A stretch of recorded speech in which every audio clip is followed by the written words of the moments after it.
Students,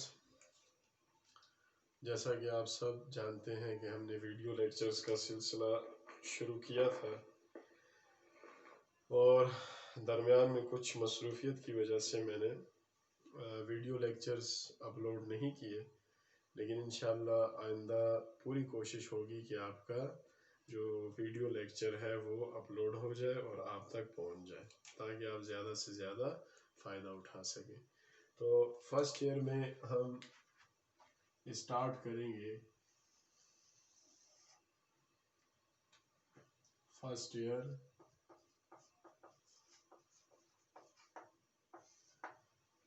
हम start करेंगे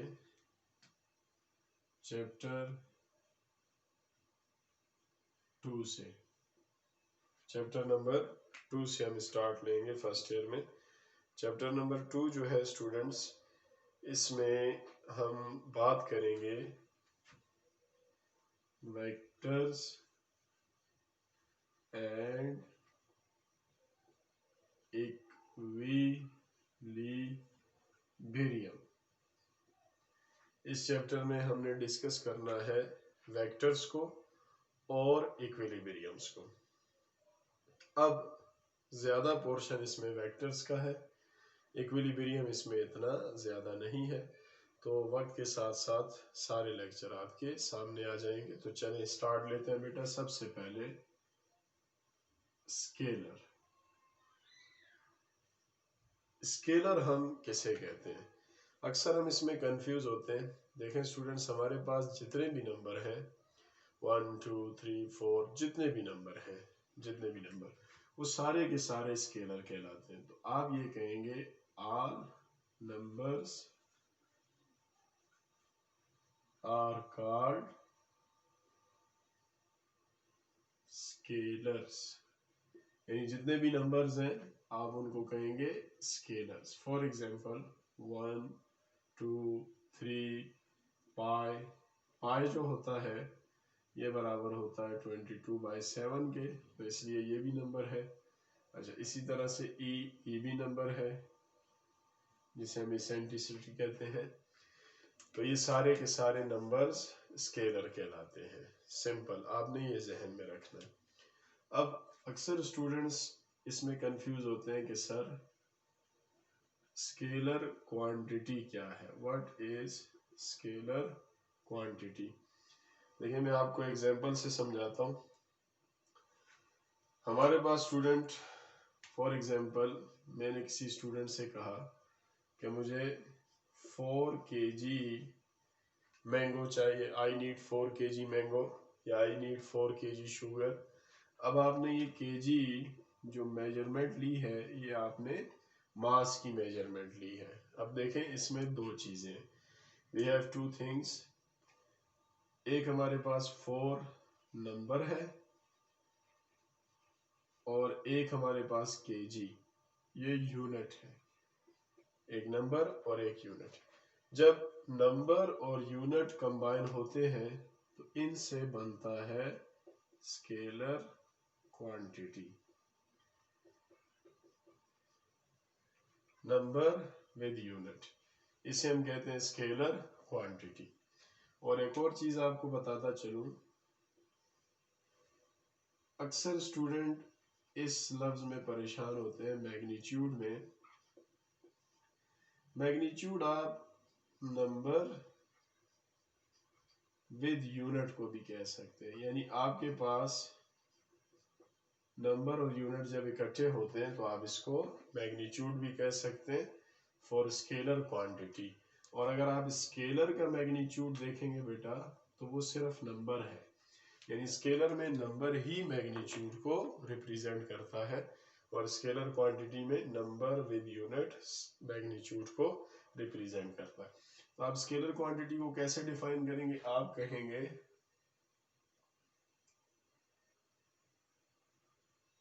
all physical quantities which have number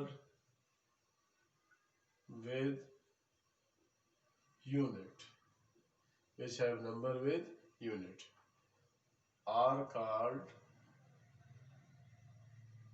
scalar quantities, उन्हें हम कहेंगे स्केलर क्वांटिटीज। ठीक है, अब इसकी मिसाल देख लें स्टूडेंट्स, बहुत सारी मिसालें हैं इसकी। फॉर एग्जांपल लेंथ,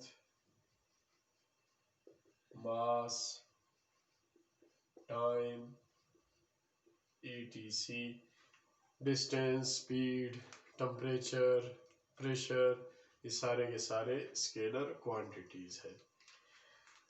अब आपने कुछ बातें याद रखनी है, जिनमें एक बात यह है स्टूडेंट्स कि अगर आपके पास स्केलर क्वांटिटीज हैं या स्केलर है तो आप इनको सिंपल मैथमेटिक्स से ऐड कर सकते हैं, सब्ट्रैक्ट कर सकते हैं, मल्टीप्लाई कर सकते हैं, डिवाइड कर सकते हैं, कोई ऐसी परेशानी की बात नहीं है। फॉर एग्जांपल 4 kg है तो उसमें 2 kg और ऐड अप कर दें, 6 हो जाएगा। 4 kg है तो उसमें से 2 माइनस कर दें, 2 kg रह जाएगा। तो ऐसी कोई परेशानी की बात नहीं है। ठीक है, तो आपने कहना है scalar quantities can easily be added, subtracted, multiplied and divided by simple arithmetic. Arithmetic का मतलब होता है मैथमेटिक्स, यानी सिंपल मैथ की मदद से आप इसमें ये सारे ऑपरेशंस अप्लाई कर सकते हैं। अब अगली बात, स्केलर क्वांटिटीज को आप रिप्रेजेंट कैसे करेंगे। सिंपल आप जो इटैलिक लेटर्स इस्तेमाल करते हैं उससे आप स्केलर क्वांटिटीज को रिप्रेजेंट कर सकते हैं। जैसे मास है ना, तो मास के लिए आप सिंपल m लगा दें, स्पीड है v लगा दें, तो सिंपली आपने इटैलिक लेटर यूज करने। तो हम कहेंगे we use italic letters to represent scalar quantities. ये तो हुआ सिंपल स्केलर और स्केलर क्वांटिटीज पे थोड़ा सा डिस्कशन। अब आगे चलते हैं।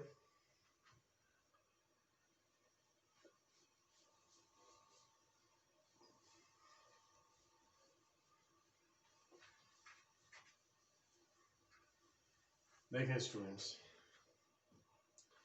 हमारे पास एक सिस्टम होता है जिसे हम कहते हैं कार्टेशियन कोऑर्डिनेट सिस्टम, या आप इसको रेक्टेंगुलर कोऑर्डिनेट सिस्टम भी कह सकते हैं। ठीक है जी। अब ये क्या होता है, देखें स्टूडेंट्स, हमारे पास फॉर एग्जांपल ये एक लाइन मैंने ड्रा कर दी हॉरिजॉन्टल, उसी के साथ एक वर्टिकल लाइन मैंने ड्रा कर दी और उसी के साथ एक स्पेस लाइन मैंने ड्रा कर दी। अब ये 3 लाइनें मैंने ड्रा की और ये तीनों लाइनें परपेंडिकुलर है, यानी अगर आप देखें इनमें 90 डिग्री का एंगल बन रहा है तीनों में। तो अगर आपके पास 3 लाइनें हो या 2 लाइनें हो, ठीक है, और ये लाइनें परपेंडिकुलर हो और ये एक ही पॉइंट पर इंटरसेक्ट कर रहे हो, यानी एक ही पॉइंट पर मिल रहे हो, तो इनसे बनने वाला जो सिस्टम है that is called Cartesian coordinate system. जैसे देखें for example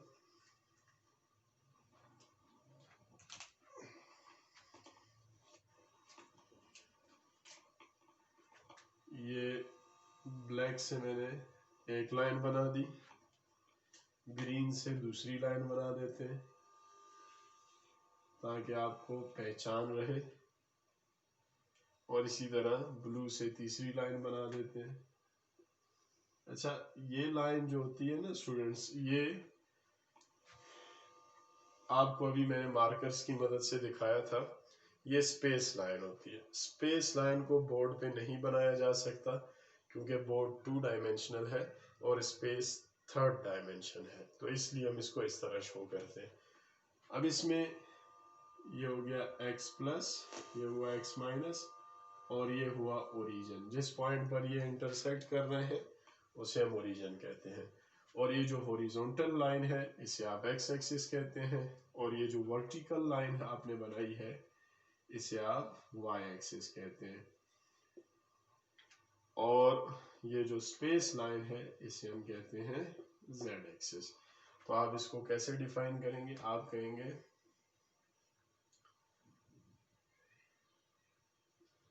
when 2 or 3 perpendicular lines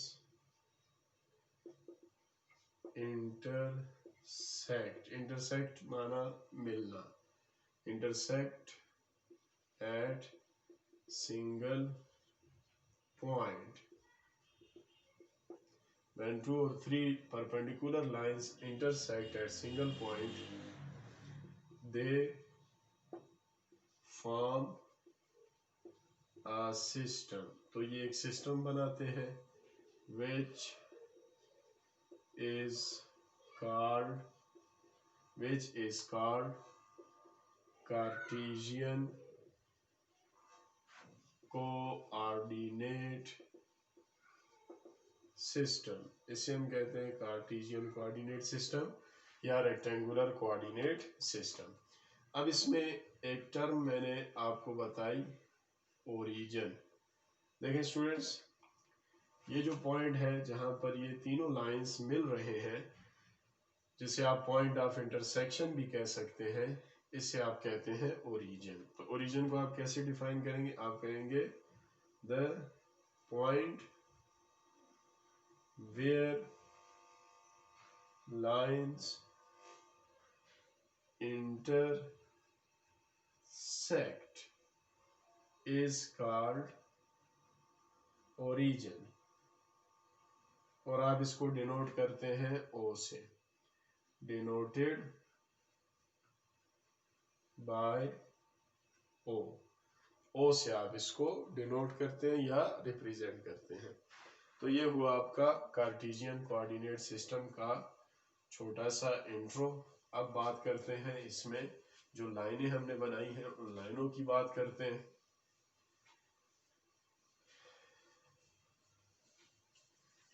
देखें स्टूडेंट्स, हमारे पास एक x एक्सिस है। x एक्सिस कौन सी लाइन है? हॉरिजॉन्टल लाइन, जो बिछी हुई लाइन है, जिसे आप कहते हैं उफकी लाइन। ठीक है, तो आप कहेंगे horizontal line is called x axis, और आप इसे लिखेंगे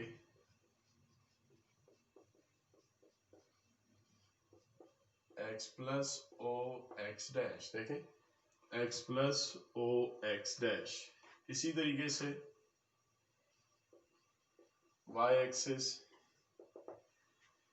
वर्टिकल लाइन जो खड़ी लाइन है, मतलब जमीन x एक्सिस, दीवार y axis. Vertical line is called y axis, और हम इसे लिखेंगे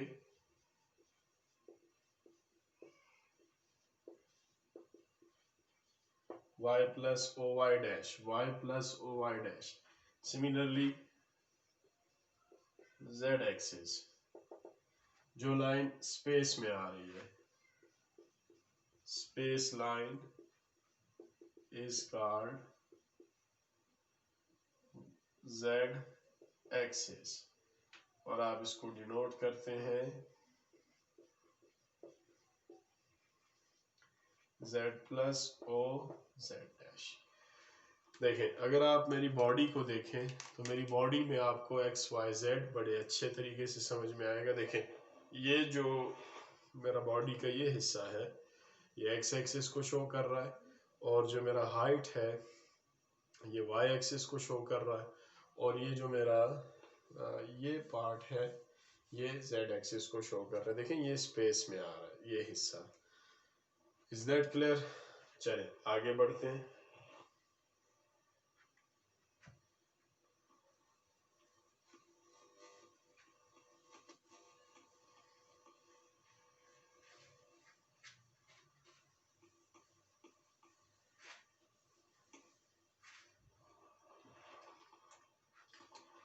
एक और सिस्टम होता है जिसे हम कहते हैं डायरेक्शन इंडिकेटर्स। ये हम फिजिक्स में या बाकी जो फील्ड्स हैं साइंस के उसमें इस सिस्टम को हम बहुत यूज करते हैं। डायरेक्शन इंडिकेटर्स क्या होता है? देखिए, फर्ज करें ये हमारी अर्थ है, और इस अर्थ पे अगर मैं बात करूं, फर्ज करते हैं मैं कहता हूं यहाँ पे पाकिस्तान है और इस हिस्से में यूएसए है। अब मैं आपसे कहता हूं कि पाकिस्तान से यूएसए किस जानिब है, पाकिस्तान से यूएसए की डायरेक्शन बताएं, तो हमारे लिए प्रॉब्लम हो जाती है। इस प्रॉब्लम के लिए हमने क्या किया, हमने अर्थ के जियोग्राफी के ऊपर दो लाइंस ड्रॉ कर दी, परपेंडिकुलर लाइंस, और इन लाइंस के एंडिंग को हमने नाम दे दिए east, west, north, south. East, west, north, south. अब देखें, ऐसा करने से क्या हुआ, ऐसा करने से पाकिस्तान से यूएसए की डायरेक्शन आसानी से पता चल जाती है कि पाकिस्तान से यूएसए वेस्ट की तरफ है। तो ये जो हमने चार इंडिकेटर यूज किए इन्हें हम कहते हैं डायरेक्शन इंडिकेटर। और इनका मकसद क्या है? इनका मकसद है अर्थ के ऊपर किसी भी पॉइंट की लोकेशन को बताना कि ये पॉइंट किस जगह पर लोकेटेड है और कहां से। ये याद रखें, पाकिस्तान से यूएसए। तो पाकिस्तान को हम कहेंगे रेफरेंस पॉइंट, और यूएसए को हम कहेंगे लोकेशन पॉइंट, यानी इसकी हम लोकेशन बता रहे हैं विद रिस्पेक्ट टू पाकिस्तान। तो आप क्या कहेंगे,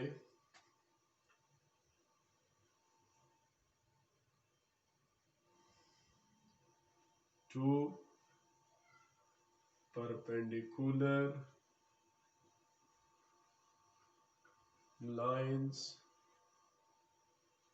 are drawn on the geography of Earth to show the location of any point with respect to some reference point, with respect to some reference point। Clear हो गया जी? चलिए आगे चलते हैं।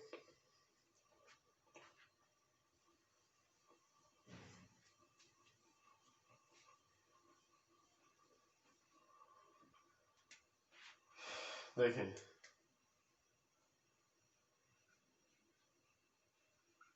वेक्टर क्या है, टर्म वेक्टर। फर्ज करें ये मेरा कार्टेशियन कोऑर्डिनेट सिस्टम है,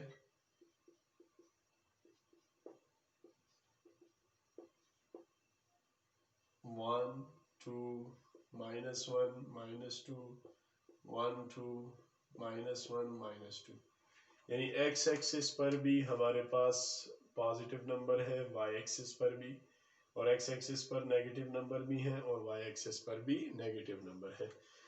अब देखें, अगर मैं लिखता हूं फॉर एग्जाम्पल 2, अब जब आप खाली 2 लिखा हुआ देखेंगे तो थोड़ा सा आप कंफ्यूज हो जाएंगे कि ये 2 एक्स एक्सिस से है या वाई एक्सिस से। तो इस परेशानी का सलूशन हमारे पास मौजूद है। अगर हम इसके साथ लिख दें 2 अलोंग एक्स एक्सिस, तो देखें अब तो परेशानी का सलूशन मिल गया। अब 2 हमारे पास एक नंबर है और अलोंग एक्स एक्सिस डायरेक्शन को बताता है। तो अगर नंबर के साथ डायरेक्शन आ जाए तो फिर आप इस नंबर को वेक्टर कहते हैं।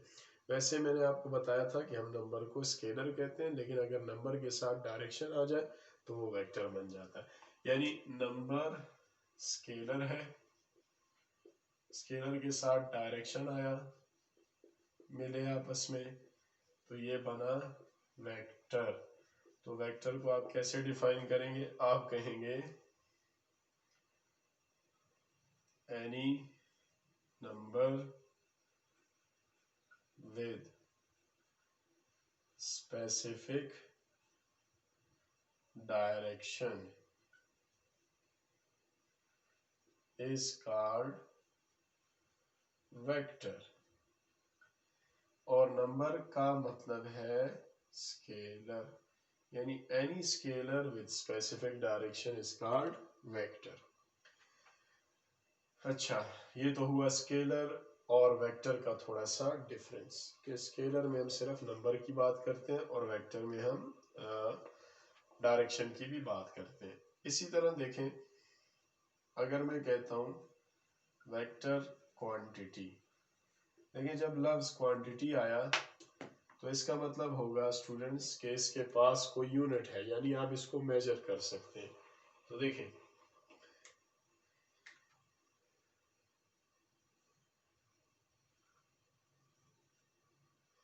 मैंने कार में ट्रेवल किया 100 मीटर।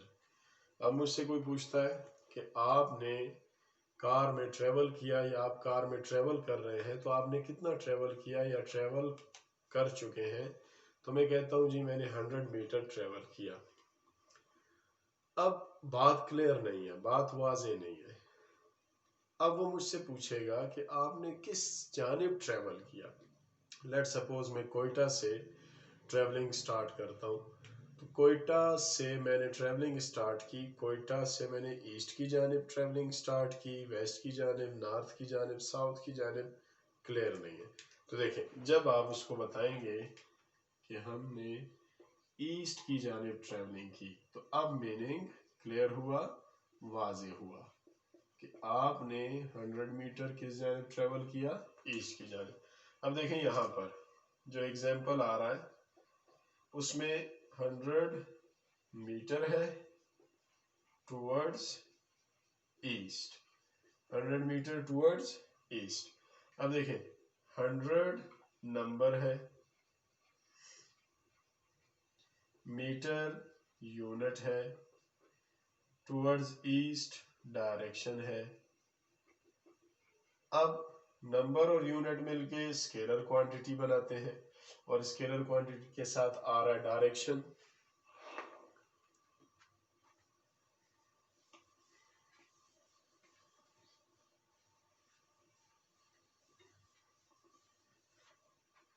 तो देखें, नंबर यूनिट डायरेक्शन। अब देखें स्टूडेंट्स, हमने डिस्कस किया नंबर और यूनिट ये बन जाते हैं स्केलर क्वांटिटी, और स्केलर क्वांटिटी के साथ आया डायरेक्शन, तो अब ये मिलके बना वेक्टर क्वांटिटी, वेक्टर क्वांटिटी। तो आप क्या कहेंगे? आप कहेंगे scalar quantity with specific direction is called vector quantity. For example, displacement, velocity, force, etc. ये सारे आपके पास वेक्टर क्वांटिटीज है, क्योंकि इनके पास डायरेक्शन भी होती है और साथ में नंबर भी होता है और यूनिट भी होता है। अब देखें स्टूडेंट्स, यहाँ पे मैंने बात की टू अलोंग एक्स एक्सिस। अब टू अलोंग एक्स एक्सिस लंबा है, ठीक है, टू अलोंग एक्स एक्सिस। इसका सॉल्यूशन फिजिक्स ने ये निकाला कि अलोंग एक्स एक्सिस की जगह फिजिक्स हमें कहता है कि आप आई कैप लगा दें। तो ये आई कैप बताता है अलोंग एक्स एक्सिस को।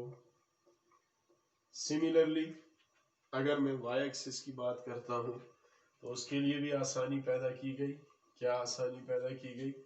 देखें, अगर हमारे पास वाई एक्सिस है तो स्टूडेंट्स वाई एक्सिस के लिए हम यूज करेंगे जे कैप, और अगर जेड एक्सिस है तो उसके लिए हम यूज करेंगे के कैप। तो ये हो जाएगा आसान, यानी कि इजीली पता चल जाएगा कि आप एक्स एक्सिस की तरफ है, वाई की तरफ या जेड की तरफ।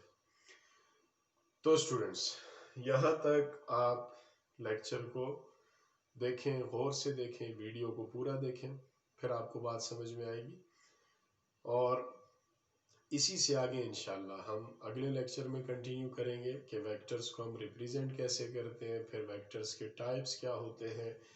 ऑल इंशाल्लाह will be discussed in further videos.